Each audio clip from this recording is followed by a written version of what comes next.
Hola, bienvenidos a la presentación sobre ensayos de suelo. Mi nombre es Luis Hernández, soy geólogo, jefe de la sección de geotecnia del Gobierno de Canarias y miembro del grupo Ingenia, Ingeniería Geológica, Innovación y Agua de la Universidad de La Laguna. Los ensayos de suelo los podemos agrupar en distintos grupos. Por un lado tenemos los ensayos de identificación, los ensayos de estado, resistencia, deformabilidad, colapsabilidad, expansividad y por último los ensayos de compactación.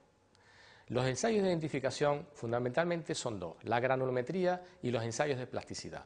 El ensayo de granulometría es un ensayo básico en mecánica de suelo, puesto que permite dibujar una curva granulométrica que nos va a indicar aproximadamente el comportamiento de ese suelo. Ese comportamiento del suelo va a estar influenciado por el tamaño de las partículas del mismo y cómo se distribuye en peso, con respecto al porcentaje en peso con respecto al peso total del suelo, esas partículas en el suelo.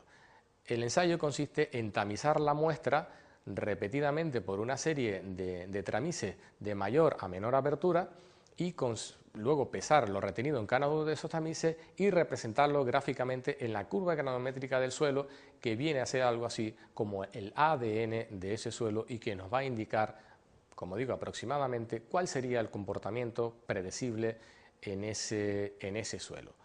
Por otro lado están los ensayos de plasticidad. Los ensayos de plasticidad, hay determinados suelos, que son los suelos cohesivos, los suelos plásticos, que se diferencian de los suelos arenosos, en que podemos moldearlos con determinado contenido de agua. Pero este moldeo también tiene su peligro. El peligro es que estos suelos con determinados contenidos de agua tienen la capacidad de comportarse como plástico y tienen capacidad de fluir porque se comportan como líquidos. Para establecer los límites de humedad a partir de los cuales esos suelos empiezan a comportarse como líquidos y empiezan a comportarse como plástico, hay unos ensayos que se denominan los ensayos de los límites de Atterberg. Son determinaciones sencillas de laboratorio que nos permiten calcular esos límites de humedad. Los ensayos de estado. Los ensayos de estado es el ensayo de la humedad natural, el peso específico aparente y el peso específico de las partículas.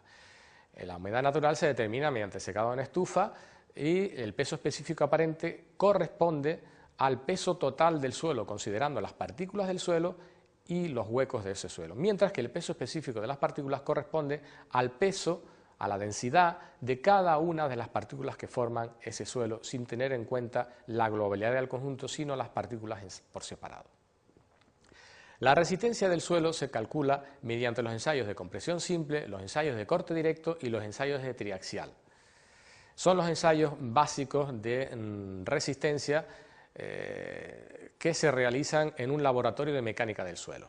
Aunque los ensayos, concretamente el ensayo de triaxial, es un ensayo de bastante complejidad en su ejecución y es posible que en muchos laboratorios de control rutinario de las obras públicas de edificación no lo encontremos. Los ensayos de formabilidad y de colapso están fundamentalmente dos ensayos. Podemos contar con dos ensayos que son el ensayo edométrico y el ensayo de colapso. Estos ensayos determinan cómo se comporta un suelo, bajo una carga constante cuando ese suelo se encuentra humedecido. Estos ensayos consisten en cargar el suelo y ver cómo el suelo va consolidando a lo largo del tiempo en una célula confinada lateralmente. El comportamiento del suelo, los suelos arenosos suelen tener una consolidación rápida, pero los suelos plásticos pues, suelen tener una consolidación que dura en el tiempo y en diferentes fases, y con este ensayo pues, nos ayuda a interpretar esas condiciones en realidad.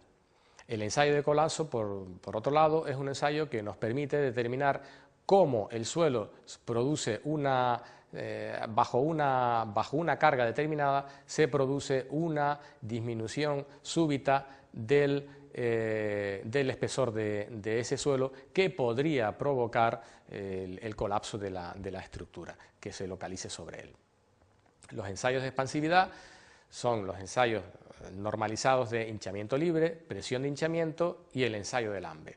Estos ensayos consisten también en la misma célula que en el ensayo edométrico,